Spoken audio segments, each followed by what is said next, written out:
Topic है आज का मांग वक्र है जो हमारा ये वाला, इसका ढलान कैसा है?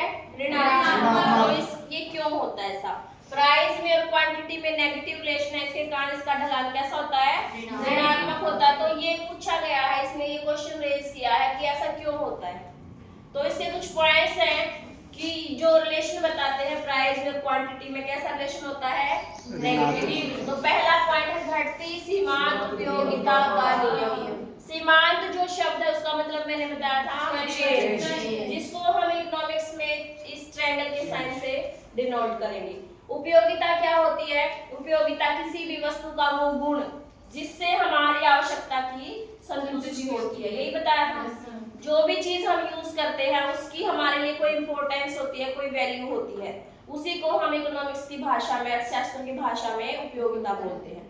तो जैसे जैसे हम कंटिन्यूअस किसी चीज को यूज करते जाएंगे ना, तो उसकी वैल्यू हमारे लिए कम होती जाएगी, उसी को उपयोगिता, घटती सीमांत उपयोगिता का नियम बोलते हैं। जैसे मैंने एग्जाम्पल दिया था, आपने पहली रोटी खाई, उपयोगिता, भूख लगी हुई थी बहुत ज्यादा आपको, और आपने घर जाते ही पहली रोटी खाई तो उससे आपको संतुष्टि ज्यादा मिली। फिर दूसरी खाई, उससे संतुष्टि तो मिलेगी पर उतनी नहीं मिलेगी जितनी पहली से मिली। तो उपयोगिता पहली रोटी के कंपैरिजन में कम हुई। फिर क्या हुआ, आपने तीसरी रोटी खाई, आपका पेट फुल हो गया, पेट भर गया, संतुष्ट हो गए आप। फिर उससे आगे आप चौथी रोटी खाओगे तो उससे आपको कोई उपयोगिता नहीं मिलेगी। तो जीरो, यूटिलिटी जीरो, उपयोगिता जीरो। और नेक्स्ट अगर आप पांचवी रोटी भी खा लोगे तो आपका पेट दर्द शुरू होगा या वोमिटिंग आएगी, तो उससे क्या होगा, हमारी उपयोगिता माइनस में चली जाएगी, क्योंकि हमारी हेल्थ खराब होगी, तो मतलब उपयोगिता नेगेटिव। क्लियर हुआ? तो जो उपयोगिता वो क्या होती जा रही है, लगातार कम होती जा रही है। तो देखो, हम किसी चीज की ज्यादा मात्रा कब खरीदेंगे? फिर पहली मात्रा खरीदेंगे, कीमत हम ज्यादा देने के लिए तैयार हैं क्योंकि उपयोगिता ज्यादा है। दूसरी जो यूनिट है वस्तु की, दूसरी, जैसे आपने एप्पल खाई, पहली एप्पल खाई, दूसरी एप्पल की कीमत आप ज्यादा कब दोगे? जब आपको उपयोगिता भी ज्यादा मिले, पर दूसरी एप्पल से तो उपयोगिता कम मिल रही है इस नियम के अकॉर्डिंग, ठीक है ना। तो आप क्या करोगे, उसकी कीमत ज्यादा देने के लिए तैयार नहीं होंगे। तो आप ज्यादा मात्राएं वस्तु की कब खरीदोगे? जब उसकी कीमत कम होगी। हुआ ना यही नियम फिर कि आप जैसे जैसे वस्तु का उपभोग बढ़ाते जाओगे, आप क्या करोगे, उसकी कीमत भी कम देते जाओगे। ये है घटती सीमांत उपयोगिता के नियम के कारण वस्तु की कीमत में और उसकी मांग में उल्टा संबंध हो जाता है, जिसके कारण मांग वक्र कैसा हो जाता है? डाउनवर्ड स्लोप हो जाता है। क्लियर हुआ? दूसरा पॉइंट आता है इसमें आय प्रभाव। क्या आता है? आय प्रभाव। अब आय प्रभाव में दो तरह के शब्द आपको देखने को मिलेंगे। एक तो होती है हमारी मौद्रिक आय। कैसी आय? मौद्रिक आय। और दूसरी हमारी होती है वास्तविक आय। दूसरी कौन सी होती है? वास्तविक आय। क्या तुम लोगों ने ये शब्द पहले सुने? बताओ, ये तो सुने होंगे। अब ये आय क्या होती है ये नहीं तुम्हें पता होगा ना? हाँ, आय तो इनकम होती, बिल्कुल सही बात है। पर मौद्रिक आय कौन सी होती है? मॉनेटरी इनकम कौन सी होती है? रियल इनकम कौन सी होती है? It's called real income. वास्तविक मतलब रियलिटी। तो वास्तविक आय मतलब रियल इनकम हमारी, और मौद्रिक मतलब मौद्रिक आय। ठीक है, मॉनेटरी इनकम। अब बताओ, मौद्रिक आय क्या और वास्तविक आय क्या? बता सकता कोई बच्चा?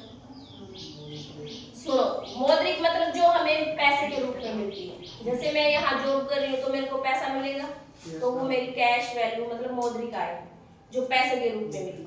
अब क्या उस पैसे को मैं खा लूंगी या पहन लूंगी या अपनी और जो मेरी वांट्स है उनको सेटिस्फाई कर लूंगी, उस पैसे से कर सकती हूँ। पैसा आप तो नहीं कर सकता वो काम, मतलब डायरेक्ट पैसा तो नहीं कर सकता ना, इनडायरेक्ट वे से कर सकता है। मतलब पैसा क्या है? हमारा एक माध्यम होता है जिससे हम क्या कर सकते हैं, अपनी आवश्यकताओं को संतुष्ट कर सकते हैं। एक सेकंड के लिए रोक दी जाए। जो आय हम वस्तुओं सेवाओं के ऊपर खर्च करते हैं, जो पैसा मेरे को मिला वो मैंने वस्तुओं के ऊपर खर्च किया ना। फाइनली रियलिटी क्या है हमारी लाइफ की? रियलिटी तो वस्तु और सेवाएं ही है। हम पैसा क्यों कमाते हैं? अपने आवश्यकताओं को पूरा करने के लिए। हम ह्यूमन बीइंग है, हमारी पहली आवश्यकता क्या? सबसे फर्स्ट प्रेफरेंस है खाना, है ना। उसके बाद कपड़ा, जैसे रोटी कपड़ा मकान, तीन हमारी आवश्यकता है एज ए ह्यूमन बीइंग। और उन्हीं को पूरा करने के पीछे लगे हुए हैं सब, है ना। तो उन्हीं को पूरा करने के लिए वो पैसा कमाया जाता है। तो उस पैसे से कितनी हम वस्तुएं और सेवाएं खरीद पाए, उसी को वास्तविक आय बोलते हैं। उसी को क्या बोलते हैं? वास्तविक आय। समझ पाए?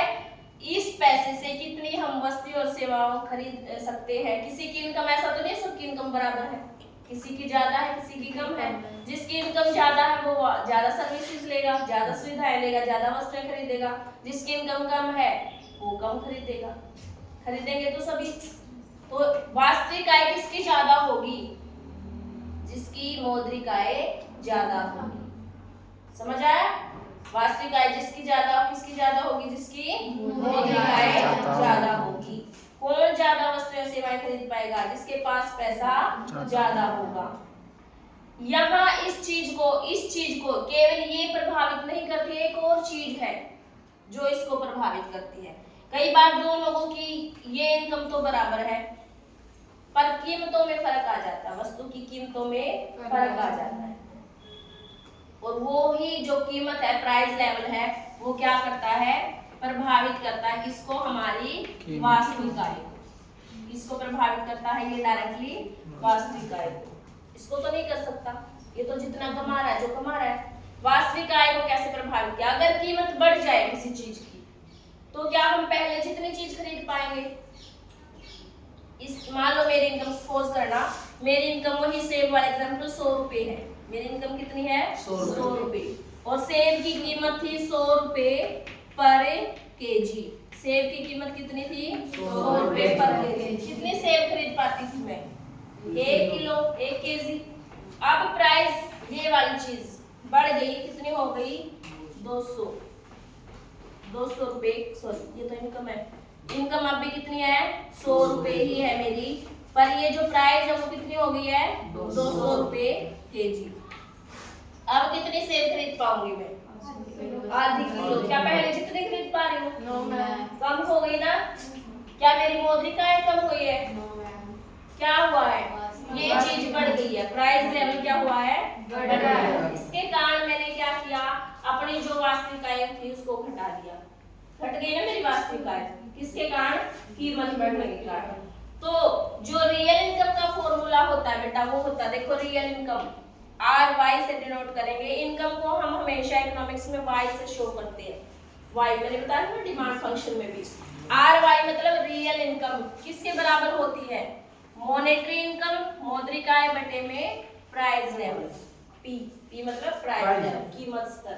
ये होता फॉर्मूला।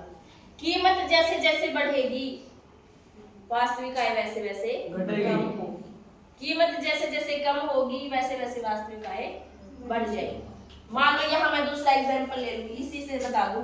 इनकम मेरी आज भी वही है 100 रुपए, सेब 50 रुपए किलो हो गई है। तो अब कितनी सेब खरीद पाऊंगी? 2 किलो। वास्तविक आय बढ़ गई। तो प्राइस क्या वास्तविक आय के साथ उल्टा संबंध है। तो हमारा पर्पस क्या रहता है कंज्यूमर का? अपनी रियल इनकम को बढ़ाना। हमेशा हमेशा हर कंज्यूमर, आप सब भी, मैं भी, हम सब कंज्यूमर्स हैं। हमारा पर्पस क्या होता है? अपनी जो वास्तविक आय है उसको कैसे भी हम क्या करते हैं? ज्यादा करने की कोशिश करते हैं। तो जैसे जैसे कीमत ज्यादा होगी तो क्या हम ज्यादा चीजें खरीदेंगे? कम चीजें खरीदेंगे, है ना। हमेशा ही हमारी कीमत तो बढ़ जाती है, हमेशा ही हमारी मौद्रिक आय थोड़ी ना बढ़ती है साथ में।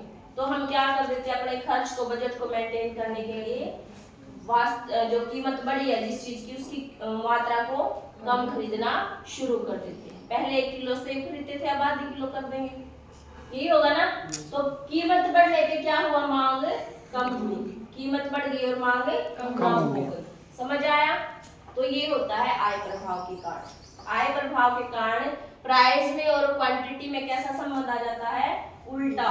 तो जिसके कारण मांग वक्र कैसा हो जाता है? Negative slope. क्लियर हुआ? 2 पॉइंट। तीसरा पॉइंट कौन सा है? प्रतिस्थापन प्रभाव। प्रतिस्थापन। प्रतिस्थापन क्या होता है? एक चीज की जगह दूसरी चीज यूज करना। बताया था प्रतिस्थापन वस्तुएं होती है चाय और कॉफी। जैसे चाय और कॉफी, ये कैसी वस्तुएं हैं? एक दूसरे की सब्स्टिट्यूट है, एक दूसरे की प्रतिस्थापन वस्तुएं हैं। तो क्या हो रहा है, इसके कारण भी मांग में और कीमत में कैसा संबंध आ रहा है, उल्टा। तो कैसे, हमारे पास ऑप्शन अवेलेबल है, कंज्यूमर्स के पास वस्तु का दूसरा प्रतिस्थापन अवेलेबल है, तो वो क्या करेगा, अगर एक चीज महंगी हो जाएगी तो उसी को खरीदेगा, नहीं, सस्ती को खरीदेगा। चाय महंगी हो गई तो क्या करेगा, वो कॉफी को खरीद लेगा। तो जिसके कारण प्राइस में क्वांटिटी में कैसा संबंध आ गया, उल्टा। तो चाय महंगी होगी तो चाय की मांग कम हो जाएगी और कॉफी की मांग बढ़ जाएगी। काम तो चलाना है ना, तो ऐसे अपना ना उसका कंजम्पशन रुका बल्कि और ना ही उसका जो बजट है वो गड़बड़ा रहा। उसने क्या किया, महंगी चीज की जगह सस्ती चीज का प्रतिस्थापन करना शुरू कर दिया। सिंपल है, ये पहले भी बता चुकी हूँ, ठीक है। तो ये था आपका प्रतिस्थापन प्रभाव। फिर है बेटा नेक्स्ट पॉइंट है, फोर्थ पॉइंट, वस्तुओं के विभिन्न उपयोग। क्या है फोर्थ पॉइंट, वस्तु के विभिन्न उपयोग। कोई भी वस्तु है उसके क्या होते हैं, कई यूज होते हैं। है कोई वस्तु ऐसी आपके ध्यान में कि जिसके कई सारे उपयोग हो, केवल वो एक काम के लिए यूज ना हो। जैसे नहाने की साबुन है, नहाने की साबुन किस काम आती है, नहाने के लिए। क्या उससे चाय बना सकते हैं, तो वो तो एक ही यूज है उसका, नहाने के ही काम आएगी वो। कोई ऐसी चीज है तुम्हारे ध्यान में जिसके कई सारे यूज हो, जैसे विभिन्न उपयोग मैंने लिखा, तो उसके एक से ज्यादा यूज है। जैसे दूध, चाय बनेगी, पी भी सकते हैं, दही भी बना सकते हैं, पनीर भी बना सकते हैं, मोआ भी निकाल सकते हैं ना, लस्सी भी। बिल्कुल मेन बात गांव का तो यही है, लस्सी बनती है गांव में, मक्खन निकालता है। तो जब दूध की प्राइस बहुत ज्यादा होती है, समझना है इस बात को, जब तो दूध की कीमत प्राइस ज्यादा होती है तो क्या हम फिर भी वही काम करते जो पहले सस्ते कीमत पे करते थे, क्या करेंगे, कम करेंगे। हम क्या करेंगे, मक्खन नहीं निकालेंगे, दही नहीं बनाएंगे। ज्यादा अगर दूध की प्राइस बढ़ गई तो केवल बच्चे को पिलाने का, घर में छोटा बच्चा है तो उसको पिलाने के लिए तो लेना ही पड़ेगा, वो जरूरी काम है, वहाँ उपयोगिता ज्यादा है दूध की। और कोई बुजुर्ग उसको चाय की जरूरत है तो उसके लिए, मेरे ख्याल से जब ज्यादा कीमत बढ़ जाती है तो तब ऐसा होता है, ठीक है। और जब दूध सस्ता हो जाता है तब तो सारे काम करते हैं, गाजर पाक भी निकालेंगे, मुआ भी निकालेंगे, पनीर भी निकालेंगे, लस्सी भी बनाएंगे, सारे ही यूजेस होंगे, है ना। तो कैसा संबंध आया, प्राइस ज्यादा तो मांग कम करी ना हमने दूध की, और जब प्राइस कम हुई, सस्ता हुआ दूध, तो हमने मांग ज्यादा कर दी, ज्यादा दूध खरीद लिया, सारे ही काम करने शुरू कर दिए। तो कैसा संबंध हुआ दोनों में, उल्टा।